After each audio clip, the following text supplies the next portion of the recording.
नमस्कार। माली समाचार हिंदी में आपका स्वागत है। मैं दिनेश माली। फडणवीस सरकार का बड़ा फैसला, रक्षा बंधन से लागू होगा धर्म स्वतंत्रता कानून।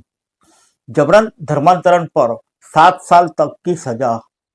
महाराष्ट्र सरकार ने महाराष्ट्र में धर्म स्वतंत्रता अधिनियम 2026 लागू करने की तारीख घोषित कर दी है। गृह विभाग की अधिसूचना के मुताबिक कानून 28 अगस्त से प्रभावी होगा। इसका लक्ष्य बल, दबाव, धोखे या प्रलोभन के जरिए होने वाले धर्म परिवर्तन पर रोक लगाना है। ऐसे मामलों में 7 साल तक की सजा और गैर जमानती अपराध का प्रावधान किया गया है। आइए जानते हैं विस्तार से। महाराष्ट्र की देवेंद्र फडणवीस सरकार ने महाराष्ट्र धर्म स्वतंत्रता अधिनियम 2026 लागू करने की अधिसूचना जारी कर दी है। गृह विभाग ने 17 अगस्त को जारी नोटिफिकेशन के अनुसार यह कानून 28 अगस्त 2026 से प्रभावी हो जाएगा। राज्य सरकार ने अधिनियम की धारा 1/2 के तहत अधिकारों का प्रयोग करते हुए लागू करने की तारीख जारी की है।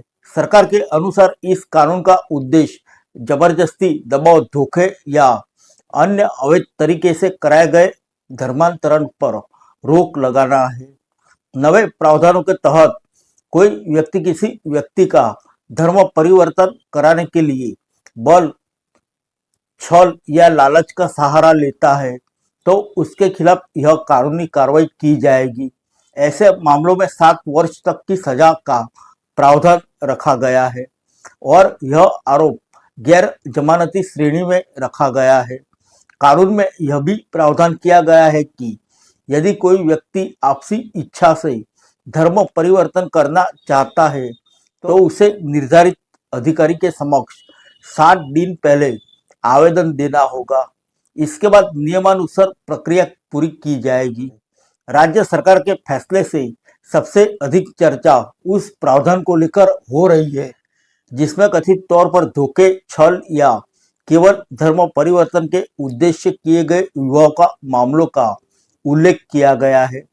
ऐसे मामलों में विवाह की वैधता और उससे जुड़ी कानूनी प्रभाव पर विशेष प्रावधान रखे गए हैं। जानकारी के अनुसार अगर विवाह केवल धर्म परिवर्तन के उद्देश्य से किया जाता है तो जन्म लेने वाले बच्चे की धार्मिक पहचान के संबंध में मां के विवाह पूर्व मूल धर्म को आधार माना जाएगा।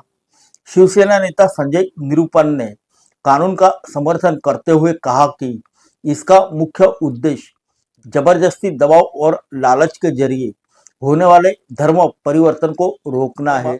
यह कानून रक्षाबंधन के दिन लागू होने जा रहा है और महिलाओं की सुरक्षा का ध्यान में रखकर तैयार किया गया है। निरुपम ने आरोप लगाया कि कुछ मामलों में शादी के नाम पर महिलाओं को बहला फुसलाकर धर्म परिवर्तन कराया जाता है और बाद में उन्हें ऐसे ही छोड़ दिया जाता है। उन्होंने कहा कि कानून का उद्देश्य ऐसी परिस्थितियों में महिलाओं के अधिकारों और उनके मूल धर्म की कानूनी स्थिति की रक्षा करना है। कानून में विवाह से जन्म लेने वाले बच्चों के धर्म से जुड़े प्रावधान शामिल है और राज्य सरकार महाराष्ट्र की बेटियों की सुरक्षा के लिए मजबूत कानूनी व्यवस्था बना रही है। फिर मिलेंगे अगले बुलेटिन में अन्य किसी खबर के साथ। तब तक के लिए इजाजत दीजिए। नमस्कार।